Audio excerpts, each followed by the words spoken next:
23వ కీర్తన 6వ వచనం. నేను బ్రతుకు దినములన్నీ కృపాక్షేమములే నా వెంట వచ్చి చిరకాలము యెహోవా మందిరములో ఎక్కడ నివాసం చేయాలండి? యెహోవా మందిరం. ఎంతమంది నివాసం చేశాం మనం రాత్రి? అడగడానికి సరిపోకపోవచ్చు. ఎందుకంటే ఇక్కడ పరిశుద్ధాత్మ దేవుడు మాట్లాడుతున్నాడు. ప్రియ దేవుడా, ఎంతమంది మనం నివాసం చేసాం రాత్రి? అక్కడ ఎంతమంది నివాసం చేసాం మన పొగవారు? గత వారం అన్నయ్య గారు వచ్చారు, యుద్ధం ఎలా చేయాలని నేర్పించారు. పాత నిబంధనలో నుంచి భయపడకు, యుద్ధం ఏం చేస్తా అని చెప్పి బైబిల్లో చాలా మాటలు చెప్పారండి. గత శనివారం, నిన్న శనివారం కాక గత శనివారం. ఎంత కాలం మనం నివాసం చేస్తున్నాం? ప్రతి తరం నివాసం చేస్తున్నాం మనం. అంటే ఒక ఆదివారం ఏనా ప్రియ దేవులారా?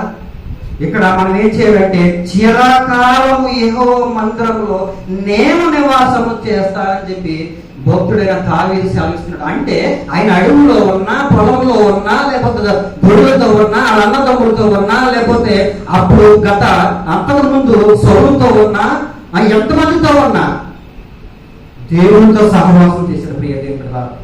దేవుడితో సహవాసం చేస్తాడని దేవుడు ముందుగానే తెలుసు కనుక అంతమందిని పక్కన పెట్టి ఇతను ఒక్కడిని తీసుకొని అభిషేకించబడ్డాడు. మరి అంటే ప్రత్యేకంగా ఉన్నాడు ఆయన, స్పెషల్ గా ఉన్నాడు ఆయన. పుట్టిన బిడ్డలో ఆయన స్పెషల్ గా కనపడతా ఉన్నాడు. ఏంటి అంటే ఆయన అంటే యేసుక్రీస్తు వారికి అంటే దేవుడికి ఇష్టం కనుక అతన్ని ఏర్పాటు చేసుకొని ఈ మాటలన్నీ రాయించాడు. ప్రియ దేవుడి ద్వారా 82వ కీర్తన 1వ వచనాన్ని మనం జ్ఞాపకం చేసుకుందాం.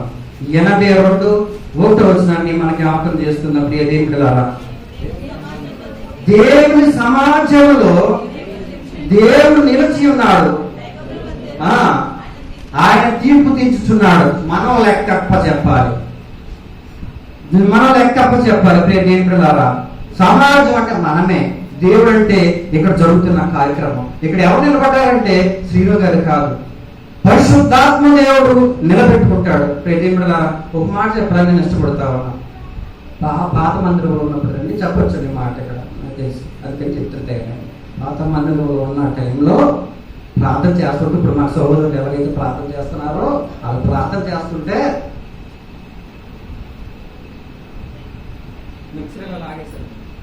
సౌండ్ తగ్గించేసారు. 2 సార్లు గమనించి ఎవరు చాలా బాధ వేసింది. అంటే ఇది మానవ స్వభావం అన్నమాట, కానీ దేవుడి స్వభావం అది కాదు. నువ్వు అయినా సరే ప్రార్థన చేయి, సౌండ్ తగ్గించినా సరే అని పేరు వదిలేడు.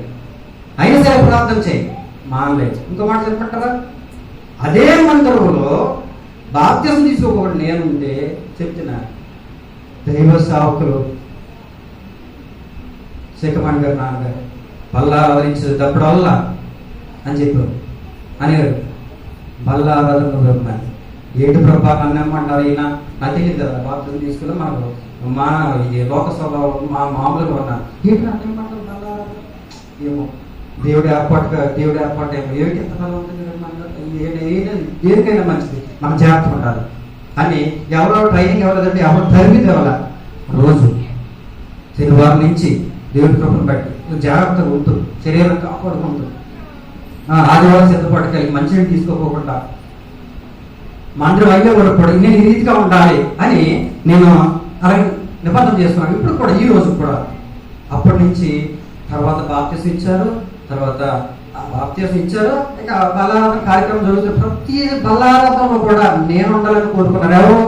దైవ సేవకులు శేఖమణి గారు. అలాగే ఇక్కడ ఈ మందిరం కట్టడం కూడా ఈ బుధవారం కూడుకులు పెట్టినప్పుడు ఇదంతా కూడా శ్రీమ పాట పాడరా అని చెప్పి అన్ని కూడా అడగడం పాట పాడాలి. అది దేవుడి ఏర్పాటు. అలాగే దేవుడి ఏర్పాటు దావీదు మీద ఉందా కనుక ప్రత్యేక పరచుకొని ద్వారా మరి ఆయన ఎన్నిక చేసుకుని ఆయన ద్వారా ఏమని రాయించాడు? యెహోవాను స్తుతించుడు, ఆయన పరిశుద్ధ నామములో దేవుడు స్తుతించుడని ఫస్ట్ మాట మనం జ్ఞాపకం చేస్తున్నాం. రెండో మాట ఏం మాట జ్ఞాపకం చేస్తుంది? చిరకాలము యెహోవా మందిరములో నేను నివాసము చేశాను. అంటే మనం అందరం నివాసం చేయాలి. చిరకాలం అంటే బతికినంత కాలం. బ్రతికినంత కాలం ప్రియ దేవుడు కష్టమైన నష్టమైన ప్రియ దేవుడు 135వ కీర్తన 2వ వచనం జ్ఞాపకం చేసుకుందాం. మందిరంలో జరుగుతున్న మందిరం గొప్పతనం గురించి ఇవన్నీ కూడా దేవుడు పొందుపరిచాడు. బయలుపరిచాడు దావీదు గారి ద్వారా. 135 వచ్చిన అన్నమాట. యెహోవా మందిరములో, మన దేవుని మందిరపు ఆవరణములలో నిలిచి ఉన్న వారులారా, మనమే, బయట కాదండి, మనమే ఏం చేయాలంట?